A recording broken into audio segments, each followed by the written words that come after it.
Jadi ketemu lagi sama Ibu. Hari ini kita akan mempelajari atau melanjutkan materi mengenai pelajaran tingkat profesi, yaitu mengelola kompetensi personal di bidang akuntansi. Mungkin kalau kalian buka buku ada di bab ketiga, cuma di bab ketiga itu judul babnya itu sebabnya mengelola kompetensi personal, itu in general kita tahu dalam kajian umum gitu. Tapi akan saya lebih fokuskan karena kita kan sebagai seorang calon akuntan gitu ya, jadi pembelajaran hari ini mengelola kompetensi personal di bidang akuntansi agar lebih berfokus gitu. Jadi tujuan kita belajar kompetensi personal sebagai kita seorang akuntan itu agar kita itu lebih paham apa sih etika atau komponen-komponen apa aja sih yang harus kita miliki sebagai seorang calon akuntan. Apa sih yang dimaksud dengan kompetensi? Kenapa kita perlu belajar tentang apa itu kompetensi? Jadi mengelola kompetensi personal dalam proses akuntansi itu sangat penting agar seorang akuntan memiliki pengetahuan dan keahlian yang menentukan dan memberikan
gitu.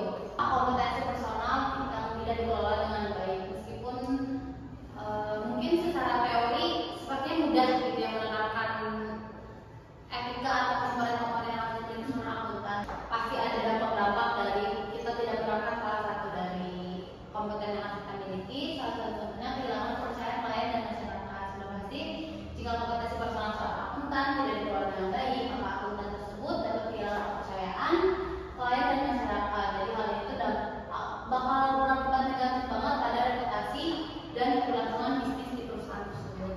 Jadi kesimpulan pada hari ini, mengelola kompetensi personal itu kunci untuk menjaga kualitas kerja, reputasi, dan keberhasilan jangka panjang dalam profesi akuntansi.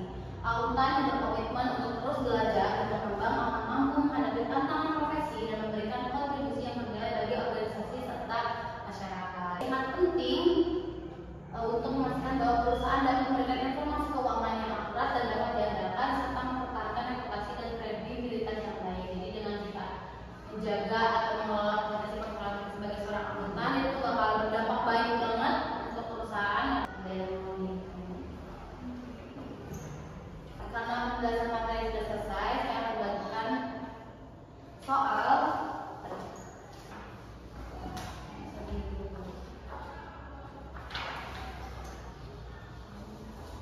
Tiga ya, ada satu pilihan ganda, dua benar atau salah, dan yang ketiga ada isian singkat. Itu mungkin kalian bisa kerjain sampai benar salah aja, jadi isian singkatnya nggak usah dikerjain dulu gitu.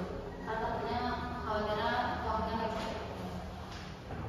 Nanti kalau misal ada yang bingung atau ada yang mau ditanyain, boleh panggil saya atau boleh angkat tangannya.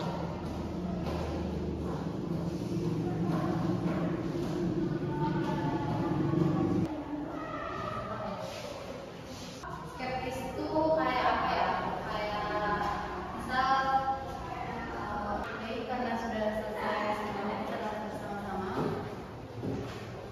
Apa saja kompetensi personal yang harus dimiliki seorang akuntan profesional? Jawabannya apa?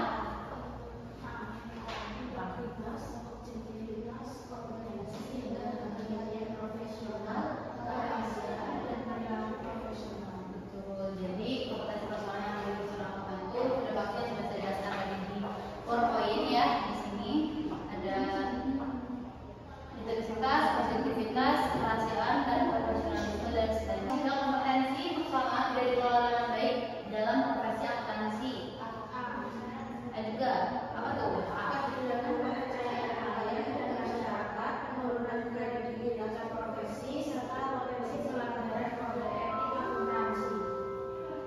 Jadi sudah tadi saya jelaskan apa ada dampak kompetensi personal yang tidak dikelola dengan baik itu sudah pasti kehilangan kepercayaan klien dan masyarakat karena tidak sesuai dengan standar yang telah ditetapkan oleh akuntansi di Indonesia ataupun maupun sampai internasional.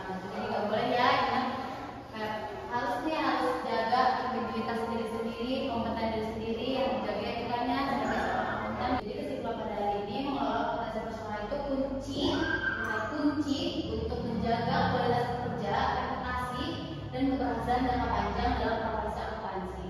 Akuntan yang berkomitmen untuk terus belajar dan berkembang akan mampu menghadapi tantangan